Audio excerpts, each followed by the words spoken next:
continue dans mes petites expériences avec la Géliplette. Donc là, j'ai changé de couleur. J'ai nettoyé également mon rouleau. Voilà.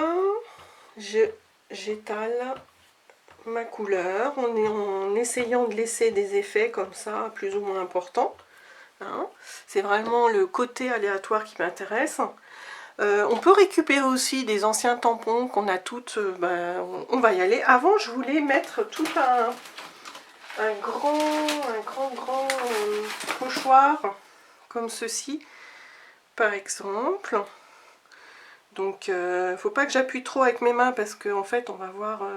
Mais bon, là déjà, normalement, ça devrait. Déjà, voilà, on voit, on aperçoit. Ça, comme tout à l'heure, je peux le garder et faire un fond après. J'avais envie de mettre quelques grosses bulles. Alors, je ne vais pas prendre tout mon gros morceau. Je prends un petit morceau et puis je vais venir en faire un petit peu partout.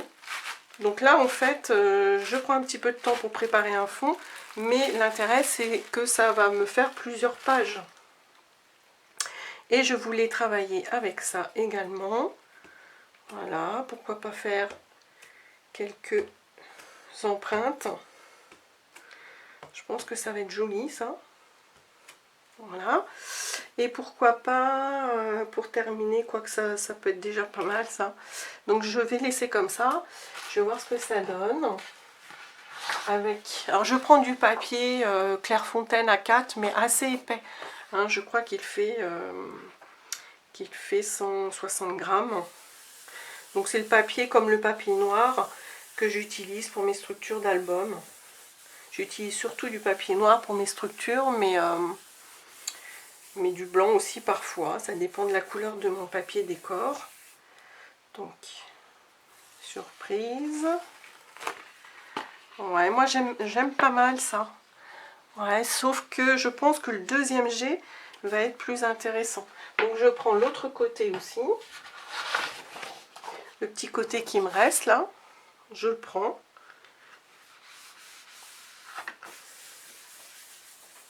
Voilà, je prends l'empreinte.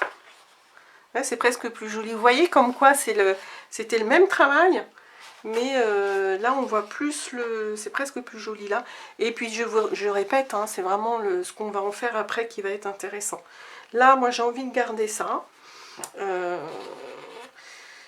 Par-dessus, je peux remettre une petite couleur parce que j'ai peut-être peur. Ou alors, je remets juste un petit coup de tampon comme je ne l'ai pas nettoyé. Regardez.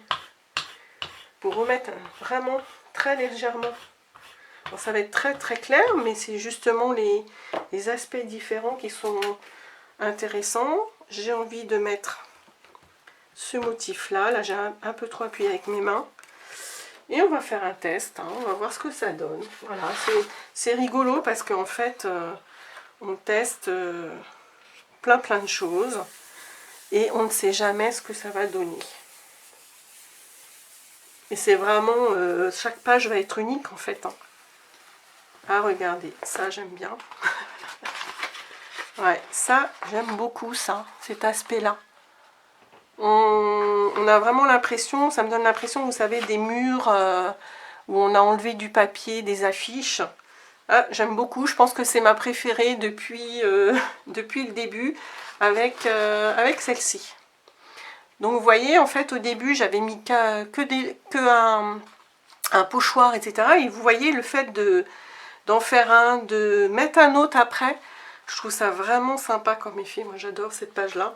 Et puis, bah tiens, regardez, pour combler l'autre côté, bah, je vais prendre, hop, la fin de cette page-là. Voilà, vous voyez. Et puis là, pour combler ça, bah, je vais en faire d'autres et... Voilà, moi voilà, ça m'a plu beaucoup ce retour à la Géliplette. Je pense que je vais en faire d'autres encore parce que je veux vraiment me faire un album, un junk journal, mais vraiment assez épais. Donc je pense que je vais me faire encore une vingtaine de pages avec d'autres couleurs, peut-être des couleurs vertes, un peu plus vert, rouge, rose. J'ai du marron aussi. Donc voilà, Bon, ben je m'arrête là et puis peut-être à une prochaine fois. Au revoir.